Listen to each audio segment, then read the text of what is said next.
Annamalai BJP. ബന്ധം അവസാനിപ്പിച്ചു കഴിഞ്ഞു. ഇനി എന്തായിരിക്കും അണ്ണാമലയുടെ പുതിയ ലക്ഷ്യമെന്നാണ് നമ്മൾ നോക്കിക്കാണുന്നത്. ഈ ടി.വി.എക്കിനെ മലർത്തിയടിച്ച് വിജയിനെ മലർത്തിയടിച്ച് പുതിയൊരു ശക്തിയായി അണ്ണാമലൈ തമിഴ്നാട്ടിൽ ഉയർന്നു വരുമോ, അതോ ശക്തമായൊരു പ്രതിപക്ഷ നിരയിലേക്ക് അണ്ണാമലയുടെ ഇനി പുതിയ പാർട്ടി എത്തുമോ എന്നുള്ള കാര്യത്തിലാണ് ആകാംക്ഷയുള്ളത്. എന്തായിരിക്കും സന്ദീപായി നിലവിലത്തെ അവസ്ഥ തമിഴ്നാട്ടിൽ? നിലവിലിപ്പോൾ അണ്ണാമലയുടെ വാർത്താ സമ്മേളനം ജസ്റ്റ് കഴിഞ്ഞേ ഉള്ളൂ. പുള്ളി എപ്പോഴത്തെയും പോലെ ഹെവി കോൺഫിഡൻസ് ആണ് പ്രകടിപ്പിക്കുന്നത്. ഭയങ്കര കോൺഫിഡൻ്റ് ആയിട്ടാണ് സംസാരമൊക്കെ കേൾക്കുമ്പോൾ തന്നെ. അദ്ദേഹത്തിന് പ്രത്യേകിച്ചൊന്നും സംഭവിച്ചിട്ടില്ല. ആൾ വളരെ കോൺഫിഡൻ്റ് ആയിട്ട് ഉയർത്തെഴുന്നേൽക്കും എന്നുള്ളൊരു തോന്നലുണ്ടാക്കുന്ന കാര്യത്തിലുള്ള അദ്ദേഹത്തിൻ്റെ സംസാരം. പക്ഷെ ഇതിൽ ഭയങ്കര രസകരമായിട്ടുള്ളൊരു കാര്യം, പുള്ളിയുടെ അടുത്ത നീക്കം രാഷ്ട്രീയ പാർട്ടി രൂപീകരിക്കാന്ന് പ്രഖ്യാപിച്ചു കഴിഞ്ഞിട്ടുണ്ട്. പക്ഷെ ഏത് തരത്തിലുള്ള രാഷ്ട്രീയ പാർട്ടിയാണ്, എന്താണ് അതിൻ്റെ ഒരു പൊളിറ്റിക്കൽ പൊസിഷനിങ് എന്തായിരിക്കും എന്നുള്ള കാര്യത്തിലൊന്നും അദ്ദേഹം ഒരു വ്യക്തതയും തരുന്നില്ല. പകരം അദ്ദേഹം പറയുന്നത് APJ അബ്ദുൽ കലാമിൻ്റെ പേരിൽ ഒരു ട്രെയിനിങ് സെൻറ്റർ കോയമ്പത്തൂരിൽ തുടങ്ങും. ആ ട്രെയിനിങ് സെൻറ്ററിലേക്ക് ഈ പൊളിറ്റിക്കൽ ആസ്പിരൻസിനെ കൊണ്ടുവന്നെത്തിക്കും, യങ്സ്റ്റേഴ്സിനെ, ടെക്നോക്രാറ്റ്സിനെ ഒക്കെ കൊണ്ടുവന്നെത്തിക്കും. അവിടെ വെച്ച് പരിശീലനം കൊടുത്ത് അതിനുശേഷം മാത്രം അവരെ വാർഡ് തലത്തിലും സംസ്ഥാന തലത്തിലും എല്ലാ പഞ്ചായത്ത് തലത്തിലെല്ലാം മത്സരിപ്പിക്കുന്നതാണ് പറയുന്നത്. അപ്പോൾ ഇതിൽ അദ്ദേഹം രാഷ്ട്രീയത്തെക്കുറിച്ച് പറയുന്നത് എല്ലാം അളിഞ്ചു പോയിരിക്കും, എല്ലാം നശിച്ചു പോയി, ഇന്നത്തെ രാഷ്ട്രീയം മുഴുവൻ നശിച്ചു പോയിരിക്കുന്നു, ഇന്നത്തെ രാഷ്ട്രീയം ഒന്നും ശരിയല്ല, ലെഫ്റ്റ് ആണെങ്കിലും സെൻട്രിസ്റ്റ് ആണെങ്കിലും റൈറ്റ് ആണെങ്കിലും ഈ മൂന്ന് രാഷ്ട്രീയം ശരിയല്ല, ഇതല്ലാത്ത ഒരു രാഷ്ട്രീയ തലത്തിലേക്ക് മുമ്പോട്ട് പോകണം, അങ്ങനെ പുതിയൊരു രാഷ്ട്രീയ പദ്ധതിയെ പ്രത്യയശാസ്ത്രത്തിലെ പുള്ളി കണ്ടെത്താൻ പോവുകയാണെന്നുള്ള തരത്തിലൊക്കെയുള്ള പ്രഖ്യാപനങ്ങളൊക്കെയാണ് പുള്ളി പറയുന്നത്. അതൊക്കെ എന്താണ് അദ്ദേഹം ഉദ്ദേശിക്കുന്നത്, എന്താണ് ഇതിൻ്റെ പ്രാക്ടിക്കാലിറ്റി, എന്താണ് ഒരു പൊളിറ്റിക്കൽ മൂവ് എന്നുള്ള നിലയ്ക്ക് ഇതിൻ്റെ പ്രാധാന്യം എത്രത്തോളം ഉണ്ട്, എത്രത്തോളം വിജയിക്കും എന്നൊക്കെ ഇപ്പോഴത്തെ സാഹചര്യത്തിൽ നോക്കുമ്പോൾ ഒരു തമാശയായിട്ട് കാണാൻ കഴിയുന്നുള്ളൂ. എന്ന് വെച്ച് ഇങ്ങനത്തെ രാഷ്ട്രീയ പരിപാടികൾ വിജയിച്ചിട്ടില്ല എന്നൊന്നും നമുക്ക് പറയാൻ പറ്റില്ല. വളരെ അരാഷ്ട്രീയമായിട്ടുള്ള പല മൂവ്മെൻറ്റുകളും വളരെ ശക്തമായിട്ട് പോകുന്ന നമ്മൾ കണ്ടിട്ടുണ്ട്. AAP അത്ര ഭയങ്കരമായിട്ടുള്ള കൃത്യമായിട്ടുള്ള പൊളിറ്റിക്കൽ പൊസിഷനിങ് ഒക്കെ എടുത്ത് അങ്ങനെ വന്നൊരു രാഷ്ട്രീയ കക്ഷിയല്ല, പക്ഷെ ഒരു വലിയ മൂവ്മെൻറ്റ് ഉണ്ടാക്കിയിട്ടുണ്ട്. അതുപോലെ വിജയ് പോലും കൃത്യമായിട്ടുള്ളൊരു പദ്ധതി ഒന്നും വയ്ക്കാതെയാണ് അദ്ദേഹം മുമ്പോട്ട് വന്നിട്ടുള്ളത്. അപ്പോൾ അദ്ദേഹത്തിനും വലിയൊരു പരിധി വരെ മുമ്പോട്ട് പോകാൻ കഴിഞ്ഞു. വലിയൊരു പരിധിയല്ല, വലിയൊരു മൂവ്മെൻറ്റ് തന്നെ ഉണ്ടാകാൻ കഴിഞ്ഞു. അപ്പോൾ ഇത് നടക്കില്ല ഇല്ല എന്നല്ല പറയുന്നത്. പക്ഷേ അണ്ണാമല ഈ കാര്യത്തിലൊരു വ്യക്തതയൊന്നും ഇപ്പോൾ തരുന്നില്ല എന്നാണ് അദ്ദേഹത്തിൻ്റെ വാർത്താ സമ്മേളനത്തിൽ നിന്ന് നമുക്ക് മനസ്സിലാക്കാൻ കഴിയുന്നത്. ഒരു വെബ്സൈറ്റ് തുടങ്ങും, അതിലെല്ലാവർക്കും രജിസ്റ്റർ ചെയ്യാം. പിന്നെ ടെക്നോക്രാറ്റ്സിനെ ധാരാളമായിട്ട് ആകർഷിക്കും. ലോകത്തെല്ലായിടത്തുള്ള വലിയ വലിയ കമ്പനികളിൽ, ബഹിരാഷ്ട്ര കമ്പനികളിൽ ടെക്നോക്രാറ്റ്സ് കമ്പണീസ് ധാരാളമുണ്ട്. അവരെ പാർട്ടിയിലേക്ക് ആകർഷിക്കും. പിന്നെ പൊളിറ്റിക്കൽ ഗ്രാമർ മാറണം, പൊളിറ്റിക്കൽ ലാംഗ്വേജ് മാറണം, കൾട്ട് പൊളിറ്റിക്സിൽ നിന്ന് വിടുതൽ വേണം. അതായത് കൾട്ട് പൊളിറ്റിക്സ് എന്ന് പറയുന്നത് തമിഴ്നാട്ടിൻ്റെ രാഷ്ട്രീയം തന്നെ എല്ലാ കാലത്തും കൾട്ട് പൊളിറ്റിക്സാണ്. കരുണാനിധി ആണെങ്കിലും MGR ആണെങ്കിലും ജയലളിത ആണെങ്കിലും ഏറ്റവും ഒടുവിൽ വിജയ് ആണെങ്കിലും ഈ കൾട്ട് ലീഡേഴ്സിൻ്റെ കൂടെ വരുന്ന ഒരു പൊളിറ്റിക്കൽ മൂവ്മെൻറ്റാണ്. എപ്പോഴും കൾട്ട് പൊളിറ്റിക്സാണ് അവിടെ ഉള്ളത്. അപ്പോൾ അതൊന്ന് പുറത്ത് വരണം എന്നാണ് പുള്ളി പറയുന്നത്. പിന്നെ ക്ലീൻ പൊളിറ്റിക്സ് വരണം. എത്ര തവണ ഒരാൾക്ക് MLA ആവണം എന്നുള്ള കൃത്യം കണക്കുണ്ടാവണം, അതിനപ്പുറത്തേക്ക് ഇത് അനുവദിക്കരുത്. അങ്ങനത്തെ വളരെ ഒരു പ്യൂരിറ്റൻ ശുദ്ധിവാദം ആണ് പുള്ളിയുടെ ഒരു ഇതെന്ന് ഇപ്പോഴത്തെ ഈ വാർത്താ സമ്മേളനമല്ല, അദ്ദേഹത്തിൻ്റെ സോഷ്യൽ മീഡിയ ലൈവ് എന്ന് നമുക്ക് മനസ്സിലാക്കാൻ കഴിയുന്നത്. 2020 ആണ് അദ്ദേഹം BJP-യിലേക്ക് എത്തുന്നത്. നരേന്ദ്രമോദിയിൽ ആകർഷണമായിട്ടാണ് അദ്ദേഹം 2020 എത്തുന്നത്. പക്ഷേ തൊട്ടടുത്ത വർഷം 2021 അദ്ദേഹം BJP സംസ്ഥാന പ്രസിഡന്റ് ആവുന്നുണ്ട്. അതിനുശേഷം 2025 വരെ അദ്ദേഹം ആ പദവിയിൽ തുടരുന്നുണ്ട്. പക്ഷെ അപ്പോഴും നമ്മൾ പറയേണ്ട ഒരു കാര്യം എന്ന് പറഞ്ഞാൽ 2019 ലോക്സഭാ തെരഞ്ഞെടുപ്പിൽ BJP-ക്ക് 3.6% വോട്ട് വിഹിതം. 2024 എന്ന് പറയുമ്പോൾ അണ്ണാമലൈ സംസ്ഥാന പ്രസിഡന്റ് ആയിട്ടിരിക്കുന്ന സമയത്ത് BJP-യുടെ വോട്ട് ശതമാനം 11.2% വർദ്ധിച്ചു. പക്ഷെ വലിയൊരു മുന്നേറ്റം ഉണ്ടാക്കാൻ അദ്ദേഹത്തിനോട് സാധിച്ചു എന്ന് പറയും. കാരണം വെച്ചാൽ തമിഴ്നാട്ടിൽ അണ്ണാമലൈ സംസ്ഥാന പ്രസിഡന്റ് ആയിട്ടിരുന്ന സമയത്താണ് BJP-ക്ക് വലിയൊരു ഇമ്പാക്റ്റ് അല്ലെങ്കിൽ ആളുകൾക്കിടയിൽ ഒരു പാർട്ടി ഉണ്ട് എന്നുള്ളൊരു വലിയ തോതിൽ ശക്തമാകാൻ സാധിച്ചത്. പക്ഷെ ഇപ്പോൾ സന്ദീപ് ഇപ്പം പറഞ്ഞ പോലെ തന്നെ അദ്ദേഹം ഇപ്പം പെട്ടെന്ന് രാഷ്ട്രീയ പാർട്ടിയിൽ അല്ലെങ്കിൽ രാഷ്ട്രീയ പാർട്ടി രൂപീകരിക്കുന്നു, തമിഴ്നാട് രാഷ്ട്രീയത്തിലേക്ക് ഇറങ്ങുന്നു എന്ന് പറയുന്നതിനുള്ള ഒരു കാരണം അദ്ദേഹത്തെ പ്രചോദിപ്പിച്ച് സ്വാഭാവികമായിട്ടും തമിഴക വെട്ടറിക്കഴകത്തിൻ്റെ പരവും വിജയ് മുഖ്യമന്ത്രിയായ ഒരു സാഹചര്യവുമാണ്. കാരണം അണ്ണാമലയ്ക്ക് ഇപ്പം 42 വയസ്സാണുള്ളത്. അദ്ദേഹത്തെ സംബന്ധിച്ച് ഇനി മുമ്പോട്ടിന് ഒത്തിരി പ്രായം കിടക്കുകയാണ്, ഒത്തിരി സാധ്യതകളുണ്ട്. പിന്നെ അതുപോലെ അദ്ദേഹം മനസ്സിലാക്കിയ വേറൊരു കാര്യം എന്ന് പറഞ്ഞു കഴിഞ്ഞാൽ അദ്ദേഹത്തിൻ്റെ പൊളിറ്റിക്സ് എന്താണെന്ന് സന്ദീപായിക്ക് ഒരു സംശയം പ്രകടിപ്പിക്കുന്നുണ്ട്. പക്ഷേ അദ്ദേഹത്തിൻ്റെ പൊളിറ്റിക്സ് എന്താകും, അല്ലെങ്കിൽ അദ്ദേഹത്തിൻ്റെ പാർട്ടിയുടെ ഐഡിയോളജി എന്താകും എന്ന് ചോദിച്ചു കഴിഞ്ഞാൽ ഒരു സെമി BJP പാർട്ടിയാക്കാനുള്ള സാധ്യതകളാണ് കൂടുതൽ. കാരണം അദ്ദേഹം ഇത്രനാൾ BJPയുടെ സംസ്ഥാന പ്രസിഡന്റ് ആയിരുന്നു. അദ്ദേഹം ഇപ്പോൾ രാജി അല്ലെങ്കിൽ BJP ആയിട്ട് ബന്ധം പ്രഖ്യാപിച്ചു എന്ന് ദേശീയ തലത്തിൽ BJP അറിയിച്ചു കഴിഞ്ഞു. പക്ഷെ അവിടെ അറിയിക്കുമ്പോഴും അദ്ദേഹം ദേശീയ തലത്തിൽ പോയി പ്രധാനമന്ത്രി മോദിനെ അടക്കം കാണാൻ ശ്രമം നടത്തുന്നുണ്ട്. അതിനുശേഷമാണ് അദ്ദേഹത്തിൻ്റെ പാർട്ടിയിൽ നിന്ന് അദ്ദേഹത്തിൻ്റെ ഒരു രാജി സ്വീകരിച്ചായിട്ട് BJPയും പറയുന്നത്. അപ്പോൾ നമുക്ക് അവിടുന്ന് മനസ്സിലാക്കുന്ന ഒരു BJPയുടെ ഒരു സമ്മതത്തോടെ തന്നെയാണ് അദ്ദേഹം പാർട്ടിയിൽ നിന്ന് മാറുന്നത്. പുതിയൊരു പാർട്ടി രൂപീകരിക്കുന്ന അണ്ണാമല പറയുന്നുമുണ്ട്. അപ്പോൾ അദ്ദേഹം സ്വാഭാവികമായിട്ടും ഇനി പുതിയ പാർട്ടി രൂപീകരിക്കുന്ന ഒരു സെമി BJP പാർട്ടി ആയിരിക്കും. കാരണം ഇവിടെ മറുവശത്ത് വിജയുടെ തമിഴക വെട്ടറിക്കഴകം ഒരു ശക്തമായി നിൽക്കുന്നുണ്ട്, മറുവശത്ത് DMKക്ക് വലിയൊരു തകർച്ചയുണ്ടായി. അങ്ങനെ ഒരു സാഹചര്യത്തിൽ തനിക്ക് വളരാൻ പറ്റുമെന്ന് അദ്ദേഹത്തിന് അറിയാം. അതുപോലെ തന്നെ BJPയിൽ പ്രവർത്തിച്ച് പരിചയത്തിൻ്റെ അടിസ്ഥാനത്തിൽ അദ്ദേഹത്തിന് അറിയാം BJPയിൽ നിന്നുകൊണ്ട് തനിക്കൊരു വളർച്ചയില്ലെന്ന് അദ്ദേഹം മനസ്സിലാക്കിയിട്ടുണ്ടാകും. കാരണം നമ്മൾ തമിഴ്നാട്ടിലെ BJP പൊളിറ്റിക്സ് നമുക്കറിയാം, അവിടെ എപ്പോഴും ദ്രാവിഡ പാർട്ടികൾ BJP അകറ്റി നിർത്തിയിരിക്കുന്നതാണ്. അവിടെ BJPക്ക് ഒരു കടന്നുകയറ്റം നടത്താൻ ഇതുവരെയായിട്ട് കാര്യമായിട്ട് സാധിച്ചിട്ടില്ല. അങ്ങനെ ഒരു സാഹചര്യത്തിൽ BJPക്കൊപ്പം നിന്ന് തനിക്ക് വളരാൻ സാധിക്കില്ലെന്ന് അദ്ദേഹം മനസ്സിലാക്കി കഴിഞ്ഞു. വിജയുടെ ശക്തമായ വളർച്ച അദ്ദേഹം നേരിട്ട് കണ്ടു കഴിഞ്ഞു.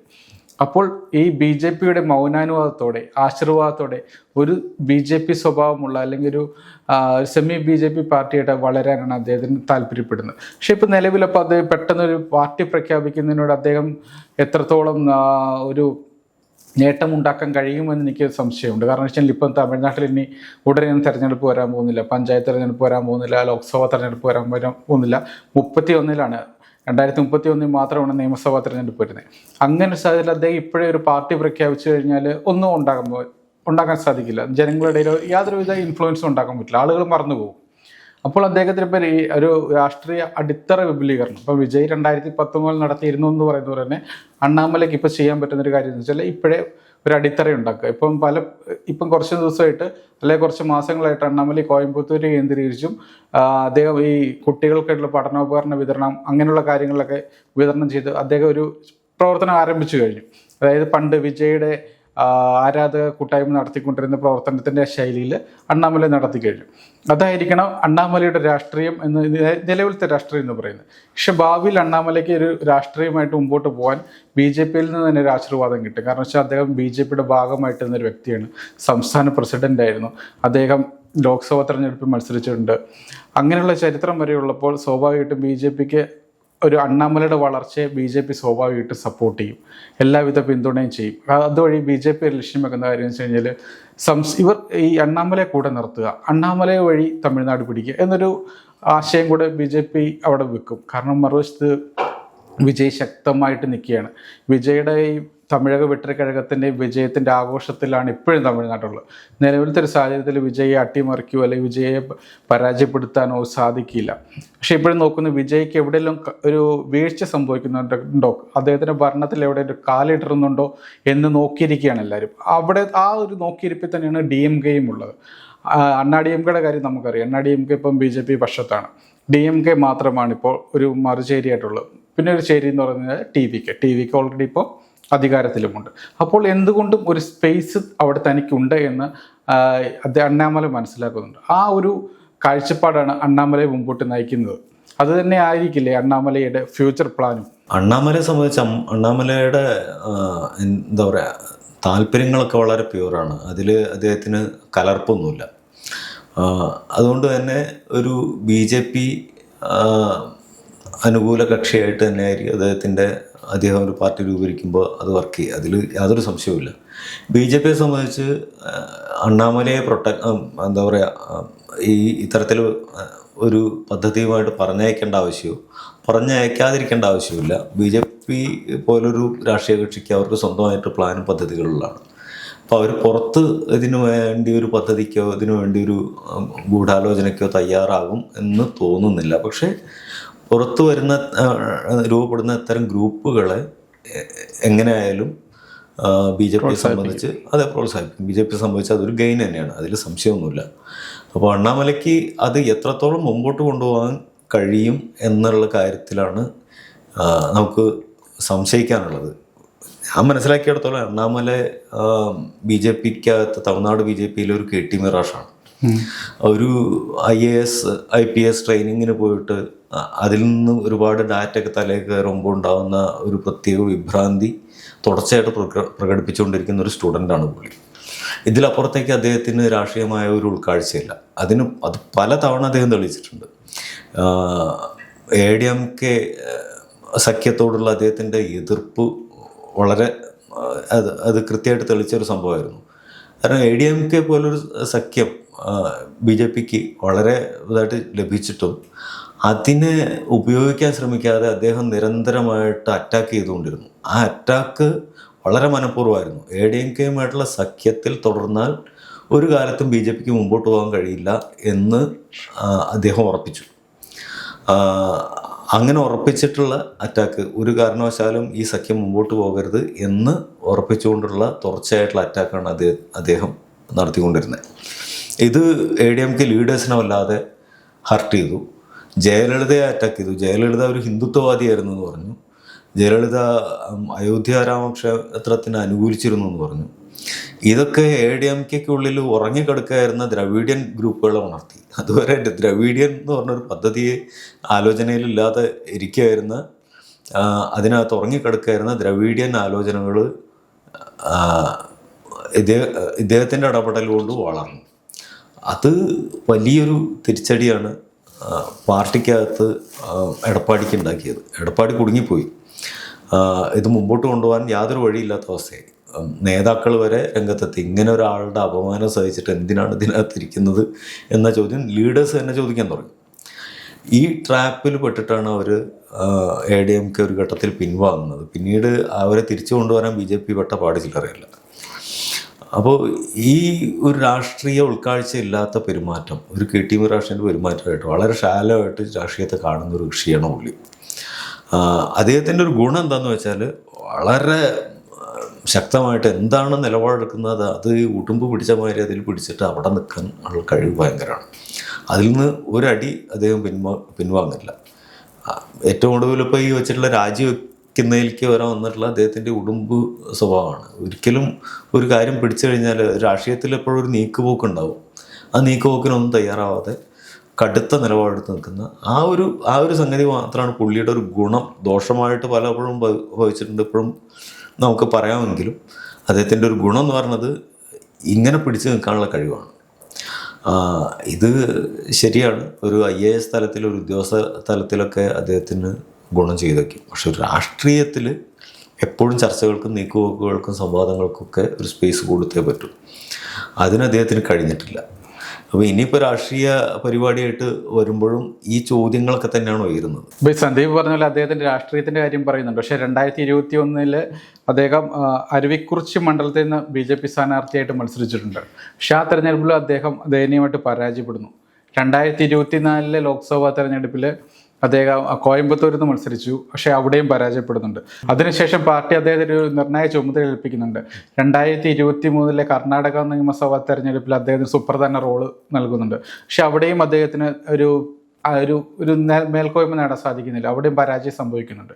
പക്ഷെ ഇപ്പോൾ അതുപോലെ തന്നെ സന്ദീപ് ഇപ്പം പറഞ്ഞൊരു കാര്യമുണ്ട്, അദ്ദേഹം പിടിക്കുന്ന ആളാണ്. പക്ഷെ അവിടെ ഈ കാര്യത്തിൽ അതുപോലെ തന്നെ. കാരണം വെച്ചാൽ അദ്ദേഹത്തെ ഈ BJP തമിഴ്നാട് BJP ആയിട്ട് അദ്ദേഹം നേതൃത്വമായിട്ട് അദ്ദേഹത്തെ വളരെ എതിർക്കാനുള്ളൊരു കാരണമായിട്ട് പറയുന്നത് DMKയും BJPയും തമ്മിൽ സഖ്യത്തിലായി എന്നുള്ളതാണ്.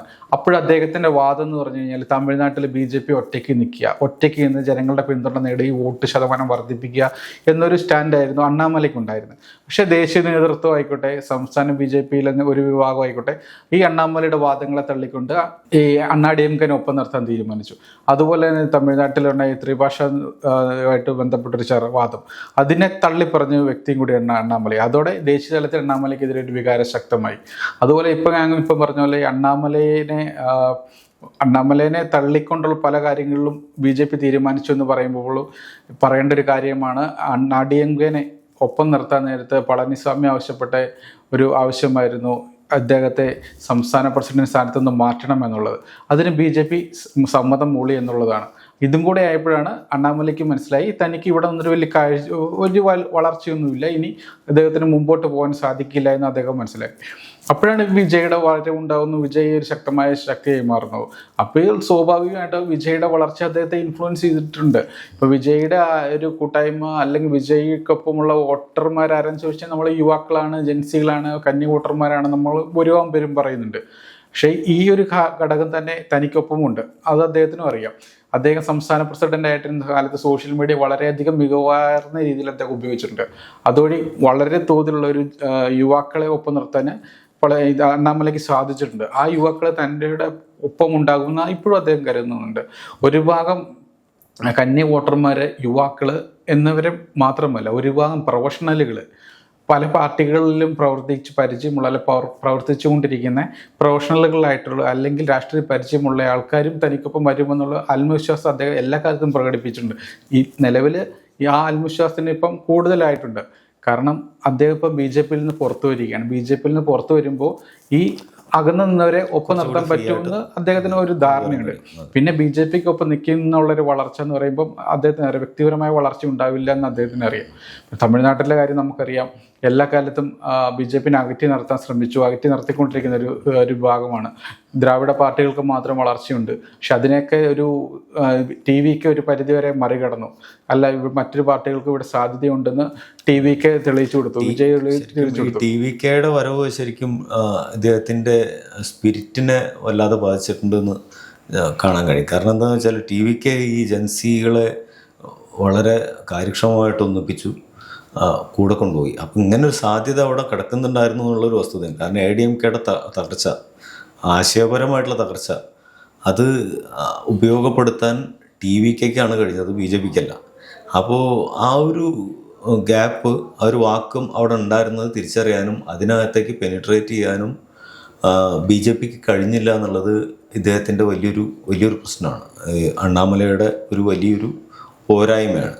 അപ്പോൾ അദ്ദേഹത്തിൽ ഉണ്ടാക്കുന്ന നിരാശ ചെറുതല്ല. കാരണം ഇനി അങ്ങനത്തെ ഒരു മൂവ്മെൻറ്റ് ഉണ്ടാക്കാൻ സാധിക്കില്ല. ഇപ്പോൾ വിജയ് യുവാക്കളെ കൂട്ടിപ്പിടിച്ച് നടത്തിയൊരു മൂവ്മെൻറ്റ് നമുക്ക് എല്ലാ കൊല്ലം ആവർത്തിക്കാൻ പറ്റില്ല. ഇനി 5 വർഷം കഴിഞ്ഞാൽ വിജയ് കുറെ കൂടെ ശക്തമാവുക, അദ്ദേഹത്തിൻ്റെ പാർട്ടി കുറെ കൂടെ ഗ്രൗണ്ടിലെത്തുക എന്നതല്ലാതെ, കുറെ കൂടെ പ്രത്യയശാസ്ത്രപരമായിട്ട് വളരുക എന്നതല്ലാതെ തളരാനുള്ള സാധ്യത വളരെ കുറവാണ്. കൂടാതെ വിജയ് ഇപ്പോൾ അദ്ദേഹത്തിൻ്റെ പ്രവർത്തനങ്ങളിൽ നിന്ന് നമുക്ക് മനസ്സിലാക്കാൻ കഴിയുന്നു. ഇപ്പോൾ LTT പ്രഭാകരന് അദ്ദേഹം മുമ്പ് സപ്പോർട്ട് ചെയ്തിട്ട് സംസാരിച്ചിട്ടുണ്ട്. ഇപ്പോൾ ഈ അടുത്ത് അദ്ദേഹം നടത്തിയിട്ടുള്ള ചില പ്രവർത്തനങ്ങൾ, അതുപോലെ ദ്രവീഡിയൻ രാഷ്ട്രീയത്തോട് ചായ്വ് കാണിക്കുന്ന തരത്തിലുള്ള പെരിയാറിൻ്റെ കാര്യത്തിലും MGRൻ്റെ കാര്യത്തിലൊക്കെ അദ്ദേഹം എടുക്കുന്ന ചില പുതിയ നിലപാടുകൾ കാണുമ്പോൾ അദ്ദേഹം ഒരു പുതിയ ദ്രവീഡിയൻ കക്ഷിയെ മേക്ക് ചെയ്തുകൊണ്ടിരിക്കുകയെന്ന് നമുക്ക് കാണാൻ കഴിയും. കാരണം അത് തന്നെയാണ് അവിടുത്തെ പൊളിറ്റിക്സ്, അതേ സാധിക്കും. അപ്പോൾ ഈ കുട്ടികളൊക്കെ ഇനി വളരും, ഇദ്ദേഹത്തിന് വോട്ട് ചെയ്യുന്ന കുട്ടികളൊക്കെ വളരും. ഈ വളരുന്ന കുട്ടികളിൽ പ്രത്യയശാസ്ത്രബോധം സ്വാഭാവികമായിട്ട് വളരും. അപ്പോൾ അതിനെ അഡ്രസ്സ് ചെയ്യാണ്ടിരിക്കാൻ വിജയ്ക്ക് കഴിയില്ല, വിജയും കൂടെ വളരും. അപ്പോൾ സ്വാഭാവികമായിട്ട് ADMKക്ക് ഒരു ബദൽ എന്ന നിലയ്ക്ക് ADMK ഉണ്ടാക്കി വെച്ചിട്ടുള്ള ആ സ്പേസിലേക്ക് വിജയ് വളരുന്നതാണ് ഇനി ഭാവിയിൽ നമുക്ക് കാണാനുള്ളത്. അത് BJPക്ക് ഉണ്ടാക്കുന്ന നഷ്ടം വളരെ വലുതാണ്. BJPയുടെ വോട്ട് ഷെയർ വൻതോതിലാണ് കുറഞ്ഞത്, ഒരു ചെറിയ അളവിലൊന്നുമല്ല, വൻതോതിലാണ് കുറഞ്ഞത്. സന്ദീപ് പറയുന്നത് ഇപ്പം BJPയെ വിഴുങ്ങിക്കൊണ്ട് അണ്ണാമലൈ പുതിയ പാർട്ടി മുമ്പോട്ട് വരുമെന്നാണോ, അതോ BJPയെ അങ്ങനെയല്ല. ഈ BJPയെ എന്നല്ല, അണ്ണാമലയ്ക്ക് ഇതിൽ എന്ത് തരത്തിലുള്ള ചലനം ഉണ്ടാക്കാൻ കഴിയാമെന്ന്. അല്ലേ, അണ്ണാമലയുടെ വോട്ട് നമ്മൾ യുവാക്കളെന്ന് പറയുമ്പോൾ പോലും അവിടെ ഈ യുവാക്കൾ തന്നെയാണ് TV-യുടെ വോട്ട്. അതെ, പക്ഷേ അണ്ണാമലയ്ക്ക് ആ വോട്ട് കിട്ടിയിട്ടില്ല. നമ്മളൊരു റിയാലിറ്റി കാണണ്ടേ. വോട്ട് കിട്ടാൻ എത്തിയിട്ടില്ല. ഈ കഴിഞ്ഞ തെരഞ്ഞെടുപ്പുകളിൽ നമുക്കത് കാണാൻ കഴിഞ്ഞിട്ടില്ല. കഴിഞ്ഞപ്പോൾ തെരഞ്ഞെടുപ്പിൽ ഡ്രാസ്റ്റിക്കലി കെയിം ഡൗൺ ഈ വോട്ട് ഷെയർ വരുന്നത് BJPയുടെ. അത് ആ വോട്ട് പിന്നെ എങ്ങോട്ടാ പോയത്? പക്ഷെ വോട്ട് വിഹിതം വർദ്ധിപ്പിച്ചിട്ട് ഉണ്ടായിരുന്നു എന്ന് അണ്ണാമല പറയുന്നുണ്ട്.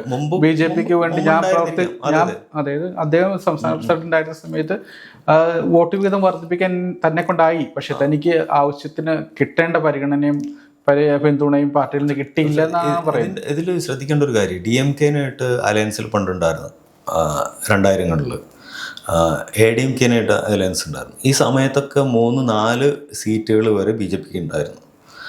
ആ ഒരു കാലം പോയി മറഞ്ഞു. കാരണം BJPക്ക് ഇപ്പം അങ്ങനെ ഒരു സംഗതിയല്ല. ഇപ്പോൾ പൊൻ രാധാകൃഷ്ണനാണ് ഏറ്റവും അവസാനം ഇതിലേക്ക് ജയിച്ചത്, ലോക്സഭയിലേക്ക് ജയിച്ചത്.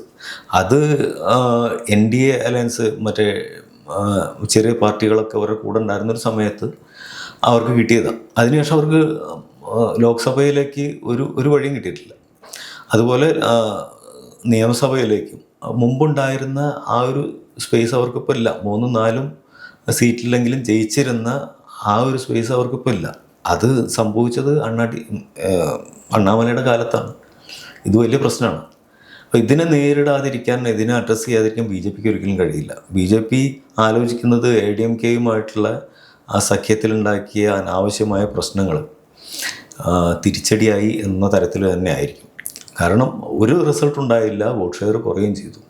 എന്ന് മാത്രമല്ല, BJP പ്രതീക്ഷ വെച്ചിരുന്ന യങ്സ്റ്റേഴ്സിൻ്റെ വോട്ടുകളും മുഴുവൻ അടിയോടെ ഒലിച്ചു പോയി വിജയിലേക്ക് പോയി.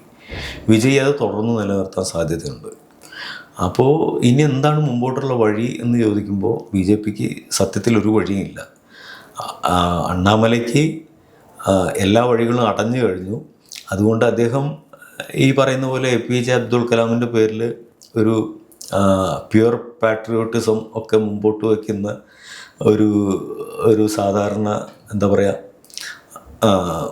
IAS അക്കാദമി പോലത്തെ രാഷ്ട്രീയ പരിശീലന കേന്ദ്രം തുടങ്ങി കഴിയാനേ കഴിയൂ. അതാണിപ്പോൾ അദ്ദേഹം നേരിടുന്ന ഒരു രാഷ്ട്രീയ പ്രതിസന്ധിയായിട്ട് കാണാനാണ് എനിക്ക് തോന്നുന്നത്. അപ്പോൾ അണ്ണാമല രാഷ്ട്രീയം വ്യക്തമാക്കട്ടെ, എന്താണ് അദ്ദേഹത്തിൻ്റെ പാർട്ടിയുടെ ഐഡിയോളജി എന്താണെന്ന് വ്യക്തമാകട്ടെ, എങ്ങനെയാവും അദ്ദേഹത്തിൻ്റെ രാഷ്ട്രീയ പ്രവർത്തനം എന്ന് നമുക്ക് നോക്കിയിരുന്ന് കാണാം.